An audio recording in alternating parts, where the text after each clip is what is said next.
دین کے تمام احکامات کے مکلف آپ اس وقت ہوتے ہیں جس وقت آپ شعوری بلوغ کی عمر کو پہنچ جاتے ہیں۔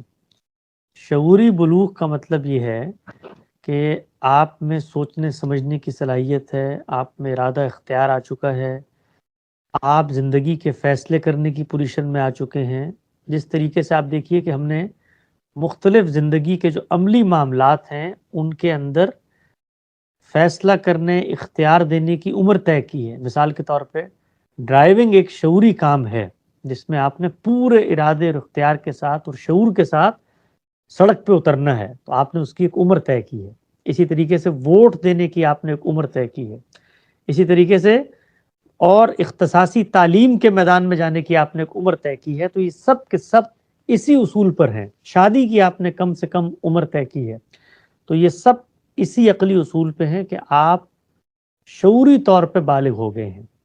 تو دین کے تمام احکامات بھی اس وقت آپ سے متعلق ہوتے ہیں کہ جب آپ شعوری طور پر بالغ ہو جائیں اور ان چیزوں کا پورا علم بھی آپ تک پہنچ چکا ہو۔ یہ ممکن ہے کہ کوئی شخص شعوری طور پہ تو بالغ ہو گیا لیکن اس کو پتہ ہی نہیں ہے کہ روزوں کے بارے میں اللہ تعالیٰ کی ہدایت کیا ہے، لیکن مسلمانوں کے معاشرے میں رہتا ہو یا والدین نے نہ بتایا ہو، تو ہو سکتا ہے اس کو کچھ 10 سال بعد پتہ چلے کہ بھئی روزے بھی کوئی رکھنے کی چیز ہیں۔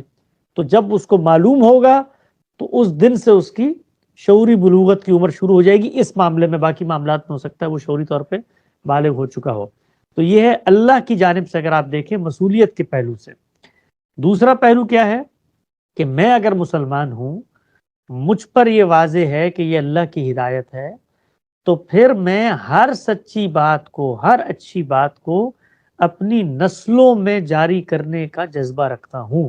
جس طرح میں ایک چھوٹے بچے کو اگر مجھے یہ معلوم ہو گیا ہے کہ حفظان صحت کے یہ اصول ہیں، گلا سڑا کھانا نہیں کھایا جاتا، تو میں اپنے بچے کو بھی نہیں کھلاتا۔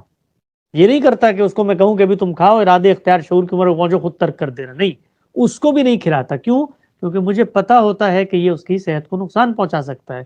اسی طریقے سے میرے جو دینی تصورات ہیں، وہ تصورات اگر میرے نزدیک درست ہیں اور مجھے لگتا ہے کہ قیامت کے دن نجات دہی کا یہ باعث بنیں گے، تو پھر میں اپنی نسلوں میں بھی ان کا شعور اجاگر کرنے کا آغاز کر دیتا ہوں۔ یہ آغاز بچپن سے ہو جاتا ہے۔ جیسے ہی چھوٹے بچے بڑے ہو رہے ہوتے ہیں، 5-6 سال کی عمر کو پہنچتے ہیں، آپ کچھ اللہ رسول کی ان کو باتیں بتاتے ہیں، کوئی نماز روزے کے لیے کبھی مجالس میں لے جاتے ہیں، جمعے کے لیے لے جاتے ہیں، کبھی تھوڑا سا آدھے دن کا روزہ رکھوا دیتے ہیں، عادت ڈالنا شروع کرتے ہیں، تھوڑا سا بھوک اور کنٹرول کی عادت ہو، تو اس کو کہتے ہیں تہذیبی طور پہ مذہبی اسکل ڈیولپ کرنا۔ یہی معاملہ تلاوت قرآن کا ہوتا ہے، کیونکہ بڑی عمر میں جا کے آپ مخارج ادا نہیں کر سکتے، پڑھ نہیں سکتے اس طریقے سے ناظرہ، تو آپ چھوٹی عمر میں بچوں سے کام کراتے ہیں، حالانکہ مکلف نہیں ہوتے، لیکن یہ اسکل ڈیولپمنٹ کا کام ہے، یہ اس راہ کی تیاری کا کام ہے جس راہ کو آپ درست سمجھ چکے ہیں۔ تو یہ کام ہر زمان و مکان میں رہنے والا آدمی اپنے حالات و واقعات کی رعایت سے کر سکتا ہے۔